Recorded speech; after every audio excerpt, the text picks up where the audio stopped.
Hello everyone, আসসালামু আলাইকুম। আজকের পর্বে কেক লাভার্স আর আমার মতো যারা রেড ভেলভেট কেক লাভার্স আছে তাদের জন্য বানিয়ে দেখাচ্ছি red velvet cake.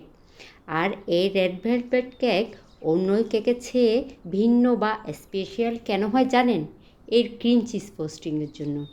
Cream cheese বাজারে অনেক চড়া দামে সেল হয়, কিন্তু বাসায় কিভাবে অল্প খরচে ক্রিম চিজ তৈরি করবেন আর তা দিয়ে কিভাবে একটি authentic red velvet cake frosting করবেন তার ডিটেলস আপনাদের সাথে শেয়ার করব।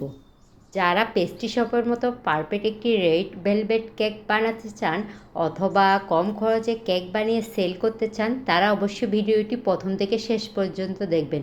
আশা করি ভিডিওটা আপনাদের কাজে আসবে। কেক বানানোর জন্য লাগছে বাটার মিল্ক।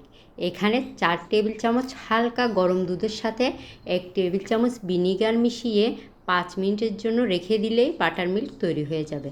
দেন এতে অ্যাড করব 2 টেবিল চামচ পরিমাণ রান্নার তেল, হাফ কাপের চেয়েও হাফ লিকুইড বাটার আর রেড ফুড কালার। আমি এখানে ফুড কালারটা বেকিং আইটেম বিক্রি করে এমন দোকান থেকে নিয়েছি।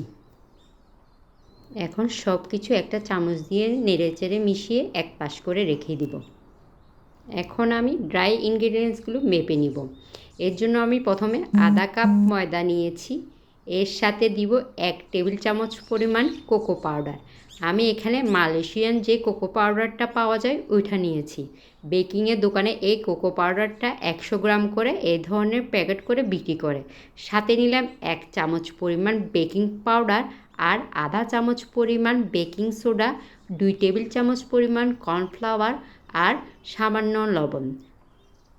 এখানে আমি ভ্যানিলা এসেন্সের বদলে ভ্যানিলা পাউডারটা ইউজ করছি, আপনারা চাইলে ভ্যানিলা এসেন্সও নিতে পারেন।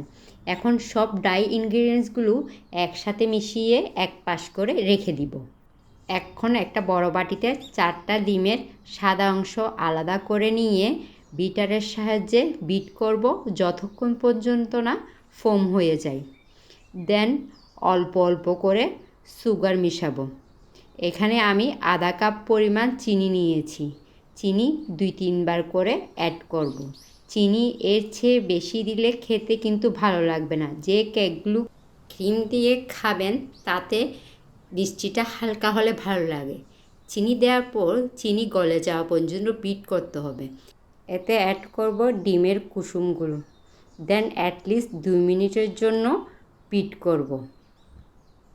এ পর্যায়ে অ্যাড করব বাটার মিল্ক মিক্সচার। আমি আন্দাজ করে করে কালারটা অ্যাড করছিলাম, মেপে দিয়ে নেই। কালারটা দেখুন, সুপার শপে যে কালারগুলো পাওয়া যায় তা ইউজ করলে কখনো কিন্তু এই রেড কালারটা আসবে না।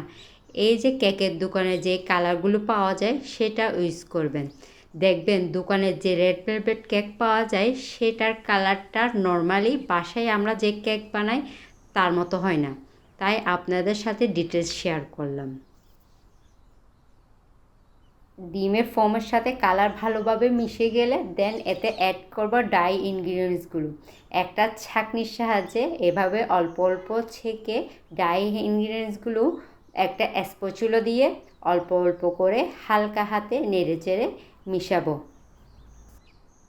ড্রাই ইনগ্রিডিয়েন্টসগুলো ডিমের ফোমের সাথে আস্তে আস্তে মিশাতে হবে, না হলে তাড়াহুড়ো করলে ডিমের ফোমটা বসে যেতে পারে।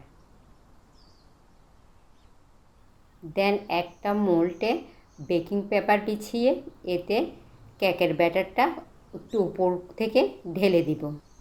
দেন কেকের মোল্ডটা এভাবে হালকা ট্যাপ করব যাতে ভিতরে কোনো এয়ার বাবল না থাকে, আর একটা কাঠি দিয়ে কেকের ব্যাটারটা এভাবে নেড়েচেড়ে দিব।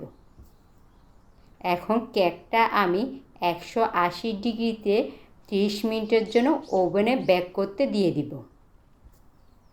আর এই ফাঁকে আমি ক্রিম চিজ রেডি করে নেব। প্রথমে হাঁড়িতে 2 লিটার পরিমাণ দুধ গরম করে নিব। দুধ যখন একবার বয়েল হয়ে আসবে চুলাটা অফ করে দিব। এতে 2 টেবিল চামচ পরিমাণ ভিনেগারের সাথে 2 টেবিল চামচ পরিমাণ পানি মিশিয়ে তা দুধে অ্যাড করব। কিছুক্ষণ নাড়াচাড়া করব। কিছুক্ষণ পর দেখব দুধ ফেটে ছানা হয়ে গেছে। দেন ছানাটা একটা ছাঁকনির সাহায্যে পানি থেকে আলাদা করে নেব। এরপর ছানা কিছুক্ষণ পানিতে ধুয়ে নিব।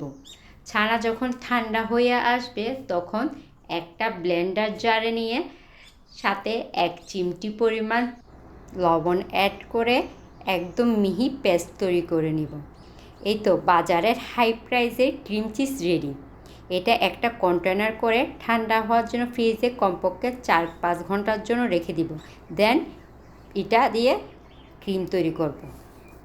আর এইভাবে ক্রিম চিজ তৈরি করে আপনারা কিন্তু ব্রেড দিয়েও খেতে পারেন। ক্রিম তৈরির জন্য আমি এখানে প্রায় 1.5 কাপ পরিমাণ বিবো ক্রিম নিয়ে বিট করে নিয়েছি। আর এই ক্রিমের রেসিপি আমার চ্যানেলে দেওয়া আছে, দেখে নিতে পারেন। এখন একটা বাটিতে ঠান্ডা ক্রিম চিজটা নিয়ে সাথে 1 বা 2 চিমটি পরিমাণ ভ্যানিলা পাউডার, বা আপনার কাছে যদি ভ্যানিলা পাউডার না থাকে তাহলে ভ্যানিলা এসেন্সটা মিশিয়ে একদম স্মুথ করে বিট করে নিব। এই পর্যায়ে আপনার চিজগুলো যদি স্মুথ হতে না চায় তাহলে 1 বা 2 চামচ পরিমাণ ওয়াটার অ্যাড করে নিতে পারেন। দেন ক্রিম চিজগুলো আগে থেকে বিট করে রাখা হুইপড ক্রিমের সাথে একটা বিটার মেশিনের সাহায্যে ভালো করে বিট করে নিব। ভালো করে বিট করব যতক্ষণ পর্যন্ত না একটা স্মুথ পেস্ট তৈরি হয়ে যায়। আমার ক্রিম চিজ রেডি। এর মধ্যে দেখুন কেকটাও বেক হয়ে গেছে, একদম দোকানের মতো রেড ভেলভেট হয়েছে। কেকটা আমি 3 ভাগে স্লাইস করে নিয়েছিলাম। প্রতিটি স্লাইস প্রথমে মিল্ক সিরাপ দিয়ে ভিজিয়ে আর যে ক্রিম চিজ ফ্রস্টিংটা বানিয়েছিলাম তা দিয়ে লেয়ারিং করে নিলাম। দেন কেকটা ক্রাম কোটিং করে ফ্রিজে 4-5 ঘন্টার জন্য রেখে দিলাম। 4-5 ঘন্টা পর ফ্রিজ থেকে কেকটা বের করে ক্রিম লাগিয়ে ফাইনাল ডেকোরেশন করে নেব। ডেকোরেশন আসলে নির্ভর করে কে কতটা প্র্যাকটিস করেছে তার উপর। আমি যেহেতু প্রফেশনাল বেকার না, তাই আমার ফিনিশিংটাও ওই লেভেলের হবে না। বাট এই ভিডিওটা দেখে আপনি কেক বানাতে বানাতে আমার চেয়েও বেটার ফিনিশিং করতে পারবেন। দেন আমি হোয়াইট চকলেটের সাথে রেড ফুড কালার মিশিয়ে এই ডিপিংটা দিয়ে দিলাম। আর কিছু কেকের ক্রাম দিয়ে কুকি কাটারের সাহায্যে ডিজাইন করে নিলাম। আপনি আপনার পছন্দ মতো ডিজাইন করে নিতে পারেন বা গুগলে সার্চ দিয়েও দেখে নিতে পারেন। এই কেকটা রেডি করার পর 1 দিনের জন্য নর্মাল ফ্রিজে রেখে দিলে তারপর কিন্তু খেয়ে মজা পাবেন। ক্রিমটা সেট হতেও কিন্তু সময় লাগে। এর উপর আমি কিছু হোয়াইট চকলেট অ্যাড করলাম। দেখতেও ভালো লাগবে, খেতেও অনেক সুস্বাদু হবে। এখন আমি আপনাদের কেটে দেখাবো দেখতে কেমন হয়েছে। দেখুন কতটা ইয়ামি লাগছে। আশা করি রেসিপিটি আপনাদের ভালো লেগেছে। ভালো লেগে থাকলে লাইক, শেয়ার আর কমেন্ট করবেন। আর এরকম সহজ ও মজাদার রেসিপি পেতে আমার চ্যানেলটি সাবস্ক্রাইব করবেন। সবাই অনেক ভালো থাকবেন। দেখা হবে নেক্সট কোনো ভিডিওতে। আল্লাহ হাফেজ।